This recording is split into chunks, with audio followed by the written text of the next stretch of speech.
विश्व पूरा पूरा विश्व मोटिवेटेड, राइट?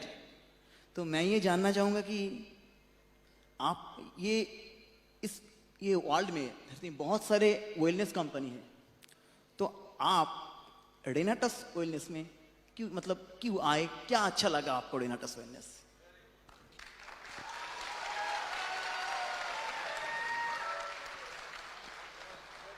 देखिए, बहुत सारे कंपनियां होते हैं, बहुत सारे कंपनियों में अलग अलग फेसेस होते हैं। मैं तो पहले कहूँगा ये मैं इसीलिए आया हूँ क्योंकि रेनेटस वेलनेस मुझे चाहे हैं अपनी कंपनी के साथ जोड़ने के लिए। तो वो एक बहुत ज़रूरी चीज़ होता है, आप उसी के साथ जुड़ सकते हो जो आपको चाहते हैं। तो एक पहला रीज़न है। दूसरा, शतद्रु है यहाँ पे, वो मेरा छोटा भाई जैसा है। तो उन्होंने मुझे एक दिन आके कहा कि ये बहुत यंग कंपनी है कि आप उनके साथ जुड़े और इनकी विजिबिलिटी बढ़ाए। मैं बंगाल से हूँ, ऑब्वियसली जो वहीं से कोई अगर आगे बढ़ के बिजनेस करते हैं और आगे बढ़ना चाहते हैं तो उनके साथ जुड़ने में बहुत अच्छा लगता है। मैं बहुत सारे नेशनल ब्रांड्स के साथ भी जुड़े हूँ, जिनकी बिजनेस फैक्ट्रियाँ कलकत्ता के बाहर है, बंगाल के बाहर है, उनके साथ ज़रूरी चीज़ थी। तो मैंने जब दादा से, सुमित से, शतद्रु से पहली बार मिला था, मैंने कहा देखो भाई, मैं जुड़ तो रहा हूँ लेकिन ये ब्रांड का क्वालिटी अच्छा होना चाहिए, नहीं तो मैं नहीं रहूँगा आपके लंबे समय तक। उस चीज़ पे ध्यान देना।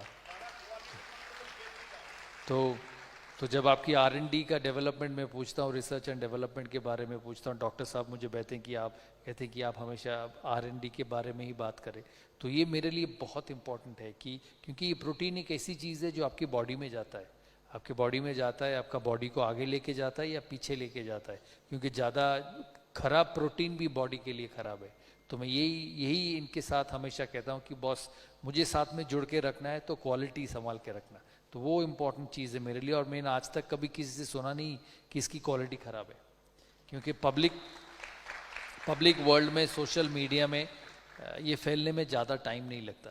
तो ये सब चीज़ें मैं देखा हूँ, मैं फॉलो किया हूँ और इसीलिए आप लोगों के साथ जुड़ा हूँ। और आगे यही चाहूँगा कि सबसे ज़्यादा आप एथिक्स पे ध्यान दें, जो बहुत ज़रूरी है। सब कुछ खरीद सकते हैं, सब कुछ खो सकते हैं, लेकिन एक बार एथिक्स खो लिया ना तो वो फिर वापस नहीं मिल सकता कभी। बोल दिया तो मेरा कुछ शब्द कहने का ललच रहा है अपना मुंह।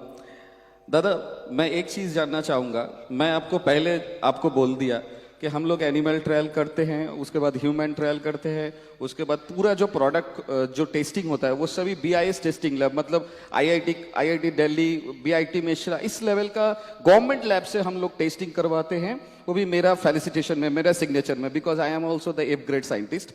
एंड अब जब इतना क्वालिटी देखते हैं और इसके बाद ये क्वालिटी का जो रिपोर्ट्स है वो हम गवर्नमेंट को भी देते हैं, मिनिस्ट्री ऑफ हेल्थ को देते हैं, मिनिस्ट्री ऑफ आयुष को देते हैं, सब जगह पर ये सब डॉक्यूमेंट देके उसके बाद उन लोगों के साथ कॉन्वर्सेशन करके फाइनलाइज करके तभी हम लोग डिलीवर करते हैं। तो ये कहूंगा कि अभी तक कुछ खराब सुने नहीं है कि कुछ रेनेटस खा के किसी का कुछ गलत हुआ। क्योंकि जब आप पब्लिक की दुनिया में आते हैं ना, जब आपके एक फेस होते हैं, जैसे मैं आपका फेस हूँ, और आपके मटेरियल पहुंचाते हैं, आपके जो सब्सटेंस है वो पहुंचाते हैं, तो वो अगर खराब होता तो आपको इमीडिएटली पता चल जाता। एकदम इमीडिएटली। आप बोल रहे हो कि आप रेवेन्यू 15-20% बढ़ाओगे अगला साल, वो कभी नहीं होगा अगर आपके क्वालिटी खराब है। तो ये इसका मतलब ये है कि आपने जो अभी तक किया है पिछले 3-4-5 साल से, वो लोगों को पसंद आया है, लोगों को बॉडी में इफेक्ट नहीं हुआ है। और ये जो कंज्यूम करते हैं उसको आप खुश रखेंगे, उसको आप सेटिस्फाई करेंगे, आपका बिजनेस आगे बढ़ेगा। और वो सबसे इम्पॉर्टेंट होता है क्वालिटी से। हर चीज़ का अलग अलग क्वालिटी होता है। पानी के लिए अलग होते हैं, स्टील के लिए अलग होता है, सीमेंट के लिए अलग होता है, कपड़ों के लिए अलग होता है, ये रेनेटस प्रोटीन के लिए अलग है। तो जैसे मैं आपको कहता हूँ कि ये टेक्निकल चीज़ आपको नॉलेज है, बट जो पब्लिक परसेप्शन है वो नॉलेज मेरे पास है, और वो पब्लिक परसेप्शन अभी तक खराब नहीं है। सर तो